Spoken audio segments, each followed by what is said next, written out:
नमस्कार, good morning. In continuation of chapter Infant Hygiene, today we will discuss about stillbirth. What is a stillbirth? Its causes and complications. Birth of newborn after 28 completed weeks, when the baby does not breathe or show any sign of life after delivery. Such death includes antepartum death and interpartum death. Stillbirth किसी newborn नवजात के जन्म का जो जन्म होता है वो कंप्लीट 28 सप्ताह पूरा होने के बाद और जन्म के बाद उसमें जीवन का कोई भी साइन सिम्टम्स नहीं देखा जाता है। मतलब जैसे उसमें कोई टोन, रेस्पिरेशन, क्राई, रोना बच्चे का नहीं देखा जाता है, उसे हम स्टिल बर्थ कहते हैं। ऐसा जन्म जो है, बर्थ जो है, उसमें एंटीपार्टम डेथ एंड इंटरपार्टम डेथ भी इंक्लूड किया जाता है। एंटीपार्टम मीन्स जन्म लेने से कुछ समय पहले ही अंदर पेट में ही मर गया, इंट्रा यूट्राइन डेथ, और death during process of labour, प्रसव क्रिया के दरमियान उस दौरान जो डेथ होता है उसे भी हम इसमें शामिल करते हैं। Some facts about still birth.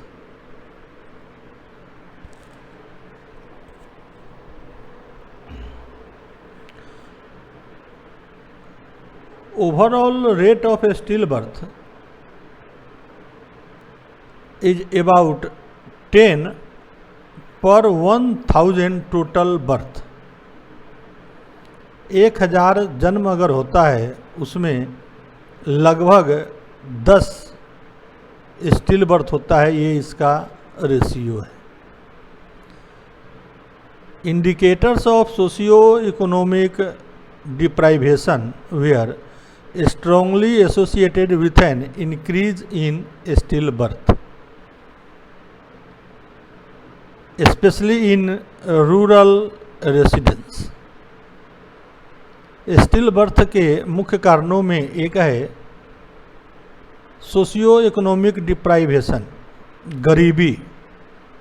अगर गरीबी होगी तो माल न्यूट्रिशन होगा, जो एक मुख्य कारण है, या उसे पर्याप्त रेस्ट अगर नहीं मिलता है किसी कारण से। और ये शहरों से ज़्यादा देहात में, रूरल एरिया में देखने को मिलता है। फैमिली में फीमेल इलिटरेसी, औरतों में अशिक्षा भी एक कारण है। लो सोशियो इकोनॉमिक स्टेटस, आर्थिक सामाजिक स्थिति दयनीय होना या कमज़ोर होना या पिछड़ा होना।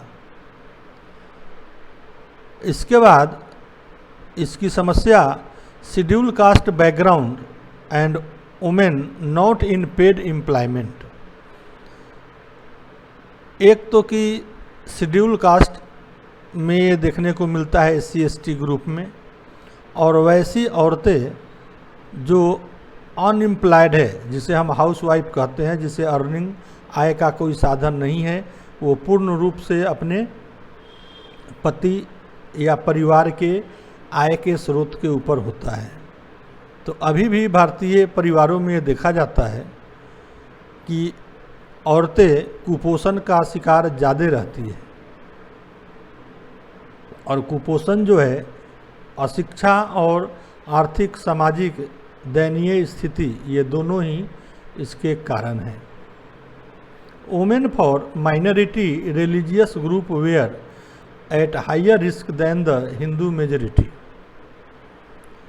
वैसी औरतें जो माइनॉरिटी अल्पसंख्यक वर्ग में हैं और रिलीजियस धार्मिक प्रवृत्ति के हैं, कुछ भी हो रहा है तो भगवान दे दिया तो भगवान ले लिया तो भगवान, कुछ हुआ तो भगवान, ये एक अंधविश्वास जो है ये भी एक कारण है। कुछ औरतों में ये देखा गया है कि धूम्रपान की स्थिति उनमें होती है। लगभग 1% से ज़्यादा औरतों में धूम्रपान देखा गया है, चाहे वो बीड़ी हो या तंबाकू हो, जो जिस रीजन में जहाँ जो प्रचलित है। 9% लेडीज तंबाकू या तंबाकू जनित पदार्थ का सेवन करती है, च्यूइंग, तंबाकू या तंबाकू जनित पदार्थ का प्रोडक्ट का सेवन करना, जो इंक्रीज्ड ओड और still birth. ODD means oppositional defiant disorder.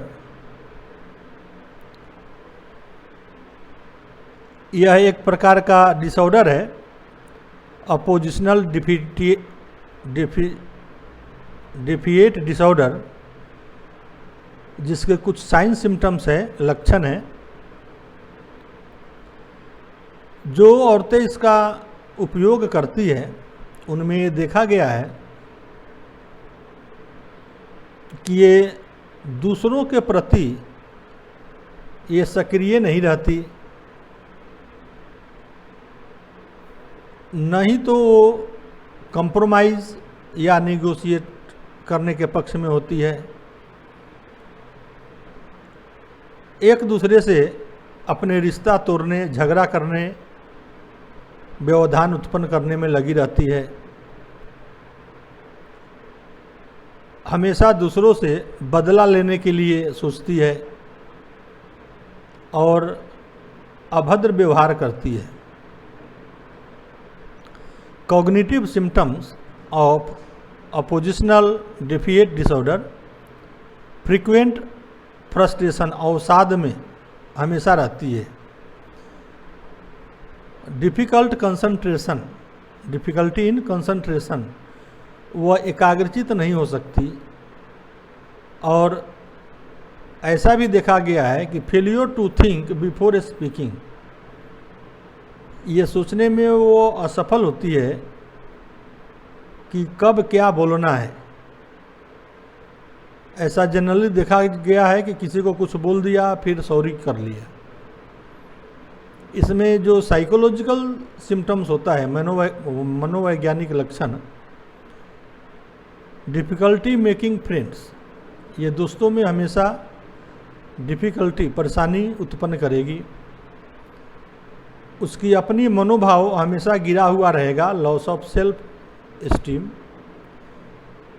हमेशा नकारात्मक कार्य करेगी, नकारात्मक सोचेगी या नकारात्मक शब्दों का प्रयोग करेगी। इस प्रकार तंबाकू या तंबाकू जनित पदार्थों के सेवन करने के बाद ये समस्याएं आती है।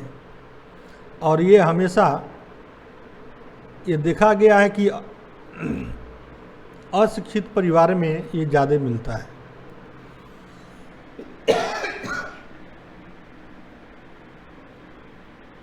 या जिनका पारिवारिक इतिहास या बैकग्राउंड सब एक साथ बैठ के खैनी खाना, खैनी का काम करना, ये भी देखा गया है।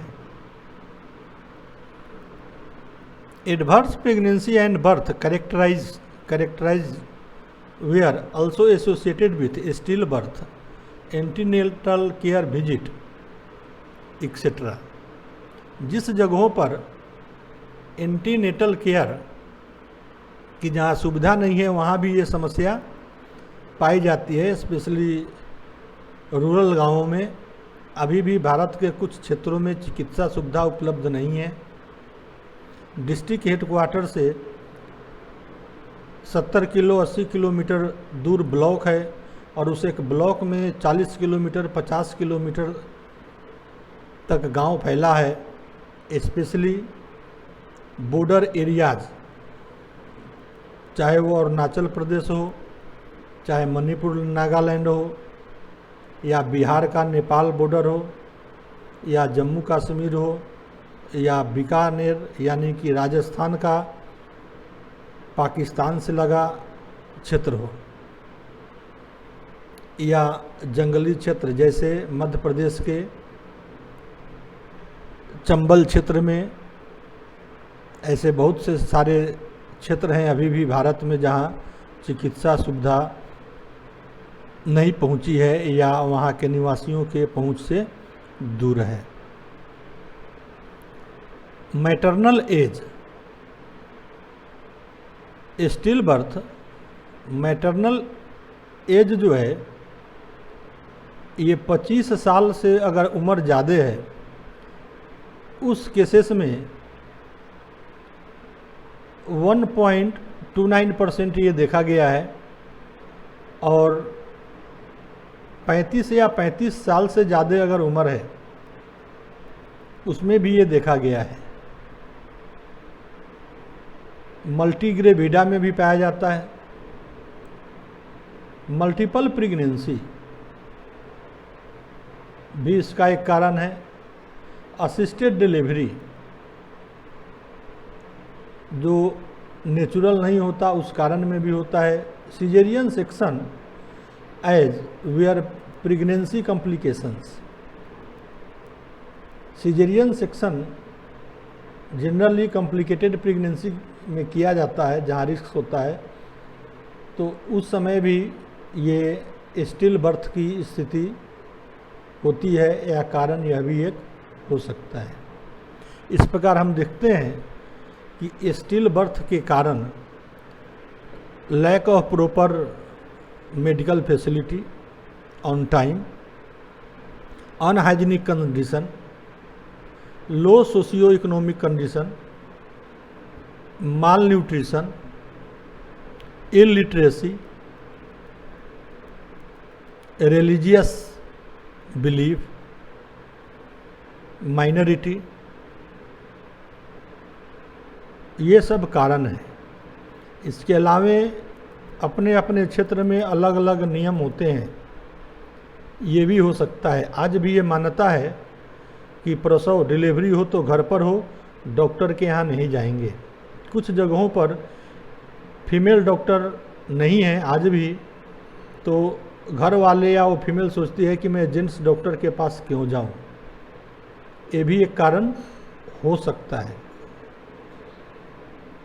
और कुछ जगहों पर स्टाफ तो है लेकिन ट्रेंड नहीं है, लैक ऑफ ट्रेंड स्टाफ, ये भी एक कारण हो सकता है। So these are the few causes of stillbirth. जैसे जैसे चिकित्सा व्यवस्था में सुधार होगी, इसके रेशियो में भी सुधार होगी, स्टिल बर्थ की संख्या कम होगी। Thank you.